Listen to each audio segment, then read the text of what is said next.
présentation de Jucado, des experts à votre service, leader en équipement d'arts martiaux. Bonjour, ici Jean Frenette en compagnie de André Serré. Bonjour. Il nous fait plaisir de vous souhaiter la bienvenue à cette nouvelle série Budo. Alors pour vous, cette semaine, on a des invités qui sont quand même de marque internationale, encore une fois, des gens que vous connaissez sûrement. Et la raison, c'est très simple, c'est qu'on a énormément de courriers, on a beaucoup de gens qui nous appellent et nous demandent si ce serait possible de revisionner certaines de ces démonstrations-là, soit des experts comme Yan Longley ou Maître Fang Swantong et bien d'autres. Donc, dans les deux prochaines émissions, vous allez voir des démonstrations que vous avez possiblement vues dans le passé, certaines nouvelles, certaines un peu plus vieilles, mais en même temps, ça va nous permettre justement de satisfaire tous les gens qui sont à la maison, qui nous ont écrit. Alors, ces deux prochaines émissions-là sont pour vous. On parle d'aïkido, évidemment. Vous savez que M. Serré est un expert en aikibudo. Et je pense que souvent, c'est pas trop clair pour les gens à la maison. L'aïkido, l'aikibudo. À l'origine, l'aïkido nous vient de où? L'aïkido, c'est un art martial moderne, un Shinbudo, donc qui a été créé, disons, dans la première partie du siècle par Maître Ueshiba. C'est un ensemble de techniques qui est basé sur la notion de cercle et de non-violence. Hein. C'est que Maître Ueshiba a beaucoup évolué dans sa vie et ainsi de suite. Il est mort vers 80 ans, mais vers déjà la quarantaine, il a évolué d'une façon très religieuse. Et c'est ce qui fait la différence entre l'aïkido et l'aikibudo. L'aikibudo représente la première partie de son œuvre, c'est-à-dire dans sa jeunesse, jusqu'à la fin de la guerre mondiale, il pratiquait un art martial qui s'approchait plus du jiu-jitsu de façon circulaire et qui était nommé Budo, donc Aikibudo. À l'heure actuelle, l'aïkido, tel qu'on le voit pratiqué ici par Peter Von Bach, c'est un art martial qui est un petit peu dilué de ce qu'il y avait à l'origine. Mais bien entendu, c'est poussé à l'extrême et c'est un art martial qui a de nombreux adeptes, des milliers d'adeptes à travers le monde, dont au moins 50 000 en France. Lorsqu'on regarde les différentes écoles d'aïkido, si je pourrais dire, vous avez, je crois, l'aikikai. L'aikikai est l'école principale, celle qui représente le maître Ueshiba et ses descendants. C'est le groupement principal au monde, l'aikikai.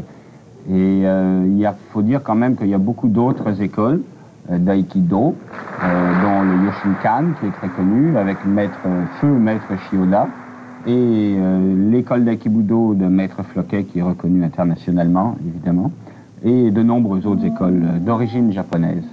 Lorsqu'on parle de Maître Floquet, évidemment, son maître à lui, il s'appelle...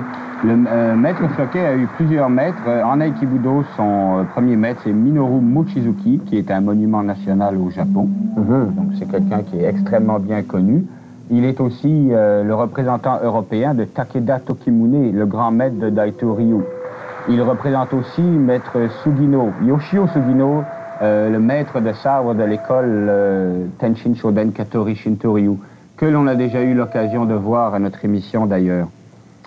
Donc, M. Floquet est un expert reconnu internationalement. Ce qu'on voit en ce moment, André, on a vu, bon, le travail avec le bâton court, je crois que ça s'appelle un jo. C'est ça. On a vu avec le sabre, maintenant avec le couteau. Et ce sont toutes ces techniques-là, c'est typique dans le travail de l'aïkido. Oui, ce sont des attaques à longue distance et qui sont canalisées par un mouvement circulaire basé sur l'esquive. Donc, l'esquive est à la base de l'aïkido. Comme vous voyez, on entraîne le partenaire dans son déséquilibre de façon à pouvoir le projeter. Les projections se font aussi sous l'impulsion de la douleur causée par les clés articulaires, mais c'est pas toujours évident à l'œil nu, vu la vitesse d'exécution des techniques. Mais on travaille continuellement sur les torsions au niveau des articulations, soit les poignets, les coudes. Disons continuellement non, mais le plus souvent. C'est facile quand même en l'aïkido d'amorcer un déséquilibre par le mouvement que le partenaire vient de lancer en faisant une attaque. Donc on n'est pas obligé de toujours travailler comme on voit maintenant sur les articulations, mais c'est quand même une des bases, oui. Peut-être pour aider les gens à la maison, des fois on voit des techniques comme ça qui sont exécutées, ça semble être très souple. Même parfois, ça peut sembler être très facile à faire. Oui, je vais dire tout de suite, du genre, ça semble très souple pour la simple raison que les gens qui exécutent et qui subissent ces techniques sont des experts et qu'ils savent très bien comment se tirer d'affaire et profiter de la situation d'une part. Par exemple, la chute que l'on considère dans plusieurs arts martiaux comme étant la fin, est en Aïki une façon de se sauver. Très belle démonstration ici de cet expert allemand. Alors, restez avec nous. On vous revient après la pause avec le grand expert du Wushu, Yan Long Lee.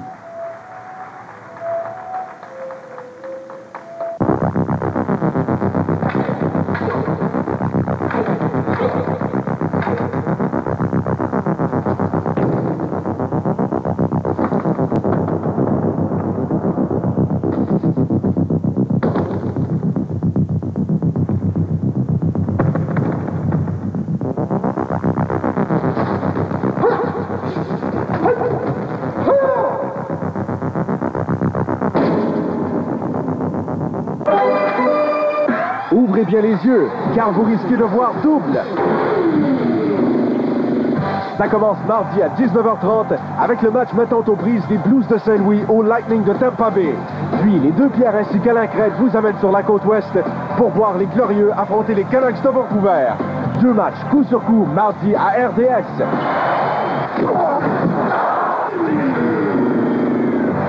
RDS, le sport sans limite. McCain vous propose la pizza congelée au goût le plus frais qui soit. La pizza première de McCain, offerte dans un emballage unique qui en scelle la saveur, afin qu'elle conserve un goût frais plus longtemps. Elle ne demande que la moitié du temps de cuisson et elle possède un bord tendre qui retient bien les garnitures. Alors chaque fois que vous avez le goût d'une bonne pizza, la pizza première de McCain est prête. Et quel choix! Viande en plus, pepperoni et de luxe. La pizza première de McCain, scellée pour un goût plus frais.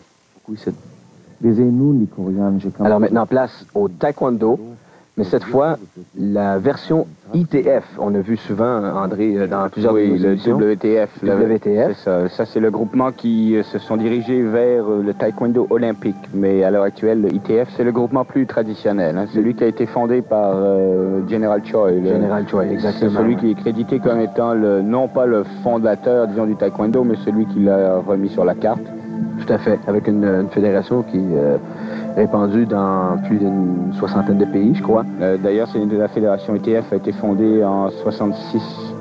La ITF compte beaucoup de membres ici au Québec, notamment dans la région de Québec même, où M. Tran Trieu Quan, qu'on connaît très bien, qui... pour ses malheurs au Vietnam, bien entendu. En ce moment. Et je pense aussi à un des membres de la fédération ITF ici, c'est Paul Germain, qui a remporté les championnats du monde dans la ITF. Très bon combattant. Alors ici, on a vu une démonstration d'autodéfense un petit peu. Technique d'application, taekwondo, ITF.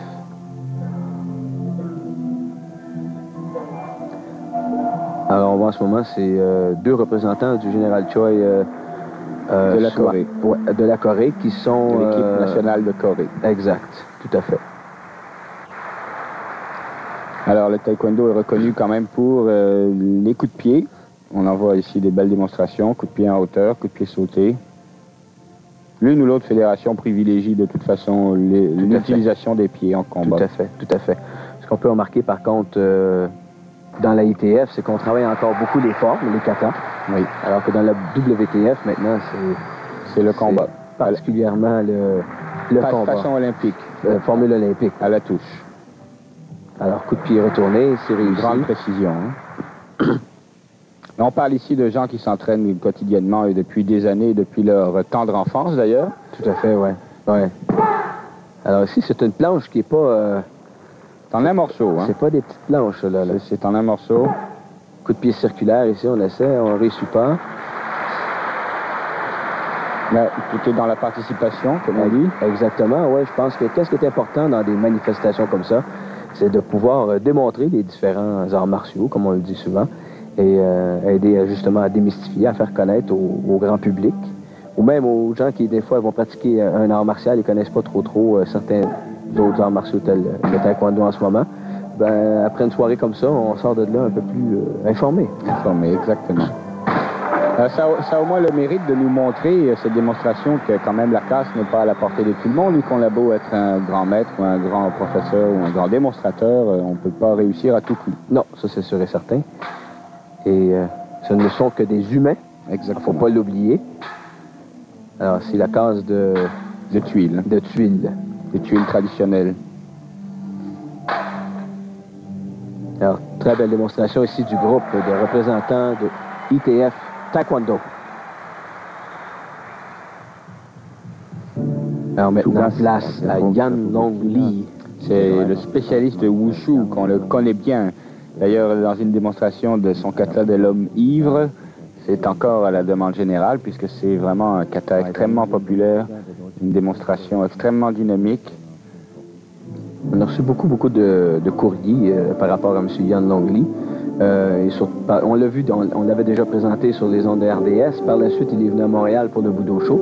Et les gens ont pu le voir, en chair et en os, travailler. Et depuis ce temps-là, je pense qu'il y a des fans au Québec. Donc, il y a beaucoup de gens qui nous ont écrit. Oui. Donc, et c'est sûr et certain, lorsqu'on présente des galas d'arts martiaux comme ça, et il y a des messieurs comme Yan Long Lee, Hank Meyer, Fang Swang Tong en Kwan Kido. Ce sont des gens... Earl Blight aussi. Donc, c'est des gens qu'on voit régulièrement dans tous les grands galas, les grandes manifestations. Donc, c'est sûr et certain qu'on revoit souvent les mêmes visages, mais ce sont les plus grands experts de l'art. Il faut dire que même s'ils font d'une fois à l'autre peut-être le même kata, comme l'on voit maintenant celui de l'homme ivre, ce n'est jamais exactement la même chose. Alors ici, on voit un travail de nunchaku en 3 sections avec le bâton long et le sabre. Il faut dire que le wushu, c'est l'ensemble des arts martiaux chinois, et ça comprend aussi bien les armes que le combat à main nue, n'est-ce pas?